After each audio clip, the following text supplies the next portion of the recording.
வண்ணமாக இறைவா, மக்கள் தங்கள் பாதுகாவலின் திருநாளை கொண்டாட தயார் செய்திருக்கும் இக்கொடியை நிறைவாக ஆசீர்வதித்து புனிதப்படுத்துகிறோம். இக்கொடி உயிரை போல இவர்களுடைய உள்ளங்களும் விண்ணைகள் நோக்கி உயர்த்தப்படுவனவாக.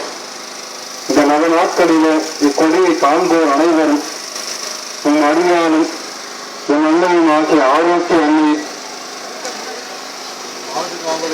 கூர்ந்து அவர் தன் முன் மாதிரியை பின்பற்றி உனக்கு உகந்தவர்களாக ஆவார்களாக. எங்கள் ஆண்டவராக அதை கிறிஸ்து வழியாக மன்றாடுகிறோம். பரலோகத்தில் இருக்கிற எங்கள் பிதாவே, செய்யப்படுவது போல உலகத்திலும் செய்யப்படுவதாக. எங்கள் அஞ்சன உணவை எங்களுக்கு அளித்தலும், எங்களுக்கு தீமை செய்தவர்களை நாங்கள் பொறுப்பது போல எங்கள் பாவங்களை பொறுத்தலும், எங்களை சோதனையில் அழுவதாகவும் கீழே எங்களுக்கு ஆமென். அருள் நிறைந்த மரியே வாழ்க, கர்த்தர்